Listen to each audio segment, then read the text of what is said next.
नमस्कार दोस्तों, सरस्वती स्कूल किशोरपुरा के यूट्यूब चैनल पर एक बार फिर से आपका स्वागत है।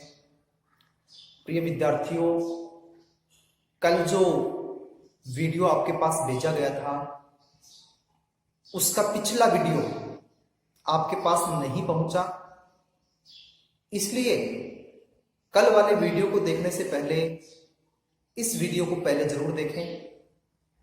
इस वीडियो में अपन अध्ययन करेंगे वाच्य,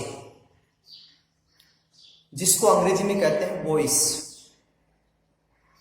सबसे पहले वाच्य की परिभाषा, वाच्य कहते किसे हैं।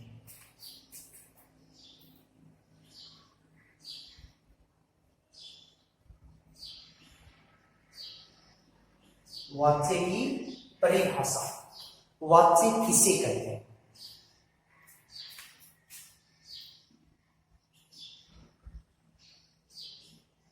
किसी भी बात को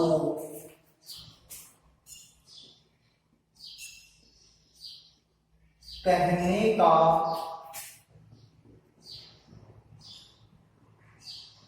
तरीका ही वाच्य कहलाता है।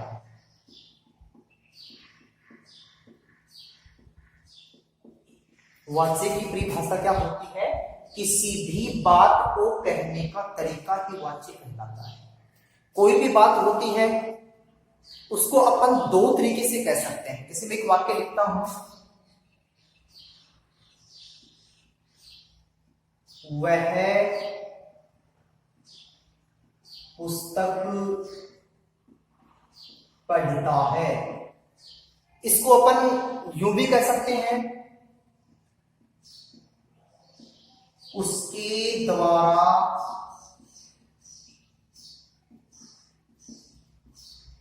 पुस्तक पढ़ी जाती है। बात एक ही है, लेकिन इस बात को कहने के तरीके अलग अलग हो गए। एक में कहा वह पुस्तक पढ़ता है और दूसरे में कहा उसके द्वारा पुस्तक पढ़ी जाती है। बात एक ही है, लेकिन इसको कहने का तरीका अलग अलग हो गया। और ये बात को कहने का तरीका ही क्या कहलाता है? वाच्य कहलाता है। जैसे वह फल खाता है, इसको अपन यूं भी कह सकते हैं, उसके द्वारा फल खाया जाता है। बात एक ही है, लेकिन इसको कहने का तरीका अलग अलग हो गया। तो ये बात को कहने का तरीका ही क्या होता है? वाच्य कहलाता है। अब पढ़ेंगे अपन वाच्य के भेद या प्रकार। विद्यार्थियों, वाच्य तीन प्रकार के होते हैं। कितने प्रकार के होते हैं? तीन प्रकार के। नंबर एक, कृत्रिवाच्य। नंबर दो, कर्मवाच्य। और नंबर तीन, भाववाच्य।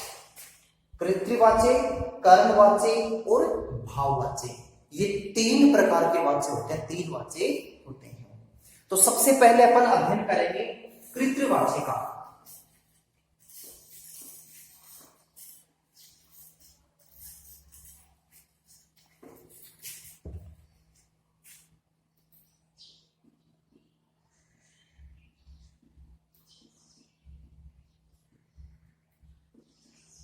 कृत्रिवाच्य वह वाच्य जिसमें कर्ता प्रधान हो। कृत्रि मीन्स होता है कर्ता, तो वह वाच्य जिसमें कर्ता प्रधान हो कृत्रिवाच्य कहलाता है। इसमें जो कर्ता है वो हमेशा प्रथमा विभक्ति में होता है, कर्म द्वितीय विभक्ति में होता है और क्रिया कर्ता के अनुसार आती है। अर्थात कर्ता जिस पुरुष और वचन का होता है, क्रिया भी उसी पुरुष और वचन की होती है। जैसे कर्ता प्रथम पुरुष का एक वचन है तो क्रिया भी प्रथम पुरुष की एक वचन आएगी। कर्ता मध्यम पुरुष का द्विवचन है तो क्रिया भी मध्यम पुरुष की द्विवचन आएगी। कर्ता उत्तम पुरुष का बहुवचन है तो क्रिया भी उत्तम पुरुष की बहुवचन आएगी। तो कृतवाच्य में कर्ता प्रधान होता है। इसमें जो कर्ता है वो प्रथमा विभक्ति में होता है।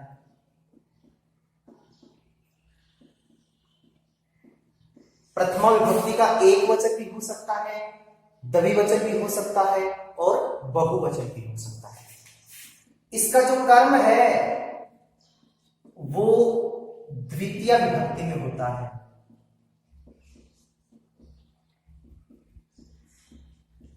द्वितीय विभक्ति का एक वचन भी हो सकता है, द्विवचन भी हो सकता है और बहुवचन भी हो सकता है। क्रिया कर्ता के अनुसार आती है। क्रिया होगी वो कर्ता के अनुसार होगी, अर्थात कर्ता जिस पुरुष और वचन का होगा क्रिया भी उसी पुरुष और वचन की होगी। तो ये तो थी कृतवाच्य की पहचान। तो कृतवाच्य में बताया आपको कि वह वाच्य जिसमें कर्ता प्रधान हो कृतवाच्य कहलाता है। इसमें कर्ता है वो प्रथमा विभक्ति में होता है, कर्म द्वितीय विभक्ति में होता है और क्रिया कर्ता के अनुसार आती है।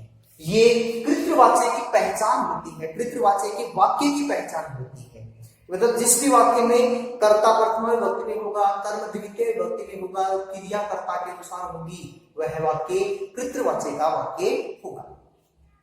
अब नंबर 2 पर अपन अध्ययन करेंगे कर्मवाच्य। कर्मवाच्य वह वाच्य जिसमें कर्म प्रधान हो कर्मवाच्य कहलाता है। कर्मवाच्य में जो कर्ता है वो तृतीय विभक्ति में होता है। तृतीय विभक्ति का एक वचन भी हो सकता है, द्विवचन भी हो सकता है, बहुवचन भी हो सकता है। कर्म है वो प्रथमा विभक्ति में होता है। प्रथमा विभक्ति का एक वचन भी हो सकता है, द्विवचन भी हो सकता है और बहुवचन भी हो सकता है। और क्रिया वाक्य के कर्म के अनुसार आती है, अर्थात कर्म जिस पुरुष और वचन का होगा क्रिया भी उसी पुरुष और वचन की होगी। तो क्या बताया कर्मवाच्य में? कर्मवाच्य में कर्म प्रधान होता है। इसमें कर्ता है वो तृतीय विभक्ति में होता है।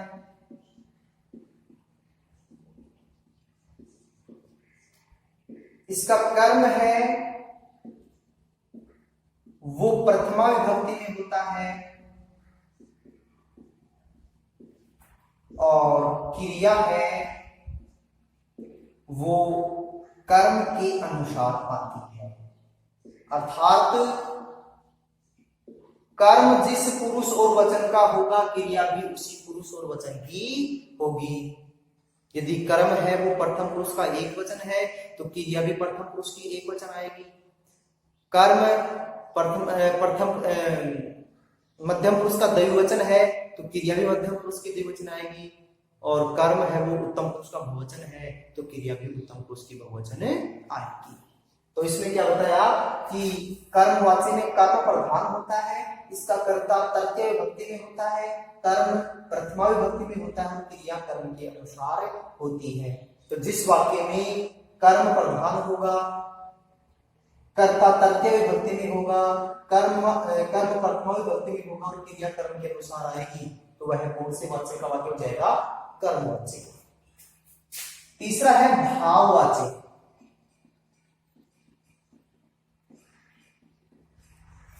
भाववाच्य में वाक्य का भाव प्रधान होता है। इसमें न तो कर्ता प्रधान होता है और न ही कर्म प्रधान होता है। वाक्य का भाव क्या है वो प्रधान होता है।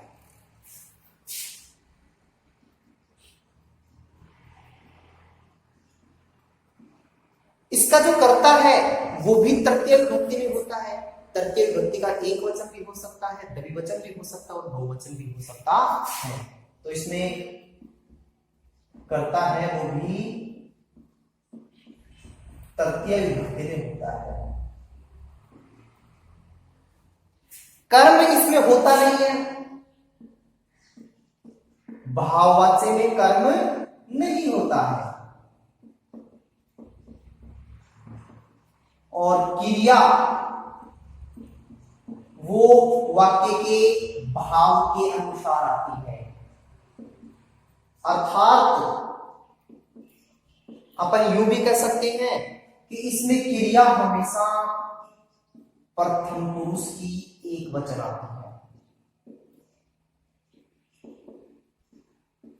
भाववाचक जो क्रिया है वो हमेशा प्रथम पुरुष की एक वचन आती है।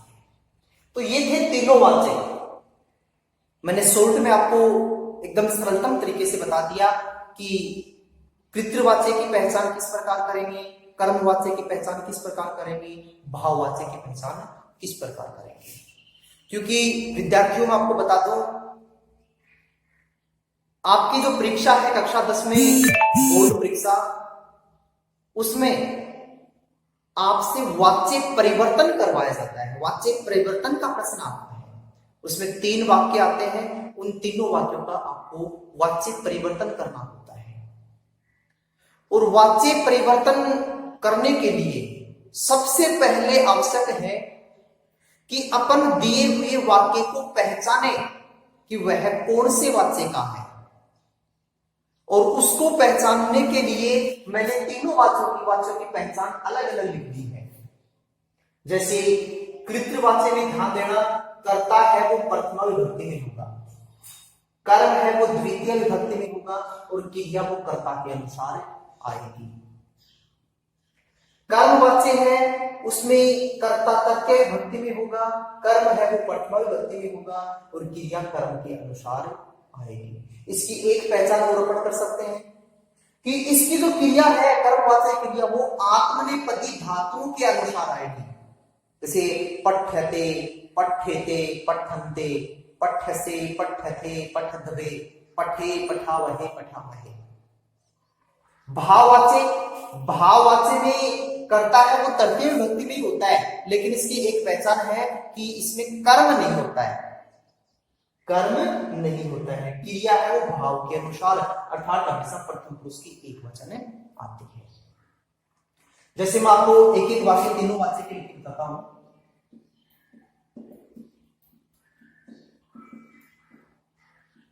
शह पुस्तकम पठति, तेन पुस्तकम पठ्यते,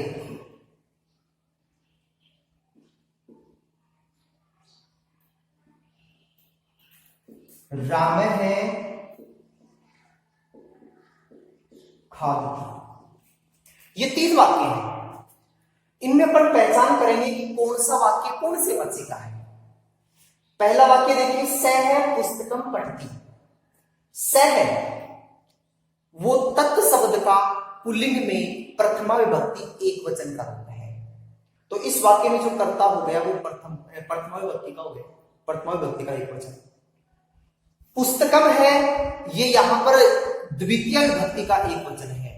हालांकि जो एकारांत नपुंसक लिंग शब्द हैं उनके रूप प्रथमा और द्वितीय में समान ही चलते हैं। जैसे पुस्तक शब्द है वो एकारांत नपुंसक लिंग शब्द है, उसके रूप प्रथमा में भी पुस्तकम, पुस्तके, पुस्तकानि बनेंगे, और द्वितीय में भी पुस्तकम, पुस्तके, पुस्तकानि ही बनेंगे। यहां पर इसको अपन द्वितीय विभक्ति मानेंगे। तो और क्रिया है वो पठती, प्रथम पुरुष की एक वचन, यहां पर कर्ता भी प्रथम पुरुष का एक वचन, तो क्रिया है वो कर्ता के अनुसार आ रही है। तो ये कौन से वाक्य की पहचान है कि जिसमें कर्ता प्रथमा विभक्ति में, कर्म द्वितीय विभक्ति में, और क्रिया वाक्य की कर्ता के अनुसार आए। कौन से वाक्य की पहचान है? कृतवाच्य की पहचान है। तो ये वाक्य है वो कौन से वाक्य का हो गया? कृतवाच्य का वाक्य हो गया। तेन पुस्तकम पठ्यते, तेन सह तौ ते तम तौ तान तेन ताभ्याम तै, तत् शब्द का पुल्लिंग में तृतीय विभक्ति एक वचन का रूप है तेन। पुस्तकम यहां पर प्रथमा विभक्ति एक वचन का है, और पठ्यते प्रथम पुरुष की एक वचन क्रिया है और पुस्तक भी प्रथम पुरुष का एक वचन कर्म है। तो यहाँ पर क्रिया है वो कर्म के अनुसार आ रही है। और साथ में ही मैंने आपको बताया था कर्मवाच्य की जो क्रिया है वो हमेशा आत्मनेपद धातु के अनुसार रहेगी। तो पठ्यते आ रहा है, तो ये कर्मवाच्य का वाक्य हो गया। तीसरा, रामः खादति। रामः खादति, रामः प्रथमा विभक्ति का एक वचन है और खादति प्रथम पुरुष का एक वचन क्रिया। राम भी प्रथम पुरुष की एक वचन क्रिया होगी करता है, तो राम भी प्रथम पुरुष का एक वचन और खादति भी प्रथम पुरुष की एक वचन। तो इसमें कर्म है नहीं, तो ये कृतवाच्य का वाक्य हो गया। इसको अपन यूं लिख दें, रामेण खाद्यते। रामेण खाद्यते, यहां पर रामेण है वो तृतीय विभक्ति का एक वचन हो गया। राम शब्द का राम है, रामौ रामा, रामम रामौ रामान, रामेण रामभ्रम रामयी। तो रामेण है वो तृतीय विभक्ति का एक वचन हो गया।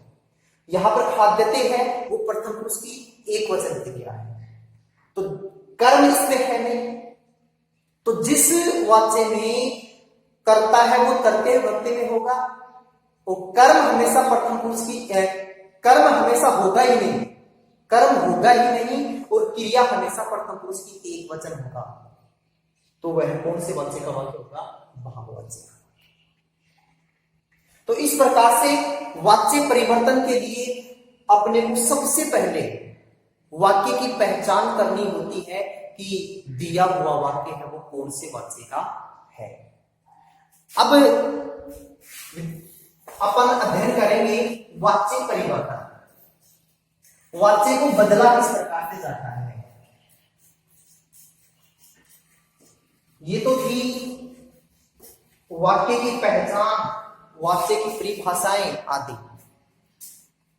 परीक्षा में यदि आपको कृतवाच्य का वाक्य दिया हुआ हो, उसको कर्मवाच्य में बदलेंगे। कर्मवाच्य का वाक्य दे रखा है तो उसको कृतवाच्य बदलेंगे। कृतवाच्य का वाक्य दे रखा है और उसमें कर्म नहीं है तो उसको भाववाच्य बदलेंगे और भाववाच्य को कृतवाच्य में बदलेंगे। तो सबसे पहले मैं आपको कर्ता को किस प्रकार से बदलेंगे वो बता देता हूं।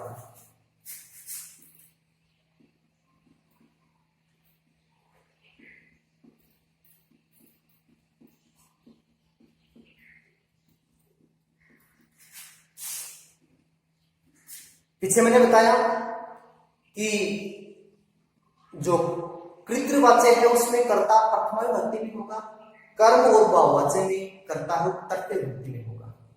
तो मैं कुछ कर्ताओं के प्रथमा विभक्ति और तृतीय विभक्ति के रूप आपको बताने जा रहा हूं। सबसे पहले आप अपन ले लेते हैं तत्शब्द के रूप। तत्शब्द भी पुल्लिंग में शह, सह, ये तत्शब्द का पुल्लिंग में प्रथमा विभक्ति एक वचन का रूप है। इसको अपन यदि कर्मवाच्य और भाववाच्य बदल रहे हैं तो इसको बदल देंगे तेन में। ताऊ, ताऊ को बदल देंगे ताभ्याम में। ते, ते को बदल देंगे तई में। सा, सा को बदल देंगे तया में। ते को ताभ्याम में। ताहा को ताभ्ही में। तत् को तेन में, क्योंकि तत् है तत्शब्द के नपुंसक लिंग के रूप तृतीया से लेकर के सप्तमी तक पुल्लिंग के अनुसार पढ़ते हैं। तो तत् को ते में बदलेंगे, ते को ताभ्याम में और तानी को तई में। अस्मत् शब्द में अहम, मया में, आवाम, आवाभ्याम में, वयम अस्माभिः। युष्मक शब्द तवम तवयामि, युवाम युवाभ्याम में, यूयम युष्माभि में। ऐसे ही अपन एतत् शब्द के रूप में लिखते हैं। एतत्, एतत् में सबसे पहले पुल्लिंग के रूप में लिखते हैं। ऐसा है, इसको बदल देंगे एतेन में, एतौ, एताभ्याम में, एते, एतै में। स्त्रीलिंग में ऐसा, एतया में,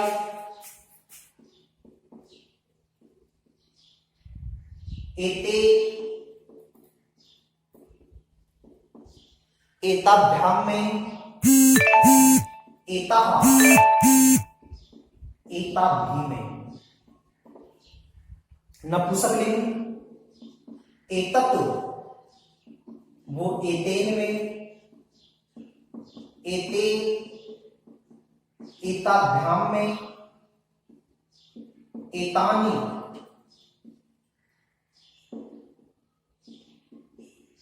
एतै में। ऐसे ही अपन इदानीम शब्द के रूप में लेते हैं।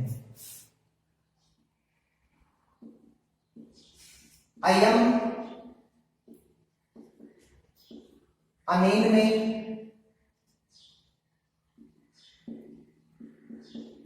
इमौ, आभ्याम में, इमे, एभि में। इयम, अनया में, इमे, आभ्याम में, इमः, आभि में। तो इस प्रकार से मैंने कुछ आपको प्रथमा विभक्ति और तृतीय विभक्ति के कर्ताओं के बारे में बताया। ये इधर प्रथमा विभक्ति के रूप है, ये इधर तृतीय विभक्ति के रूप है। ये प्रथमा विभक्ति के रूप है, ये तृतीय विभक्ति के रूप है। ये प्रथमा विभक्ति के रूप है और ये तृतीय विभक्ति के रूप है। ऐसे ही और भी कर्ता हो सकते हैं। तो इसी प्रकार से वो भी प्रथमा से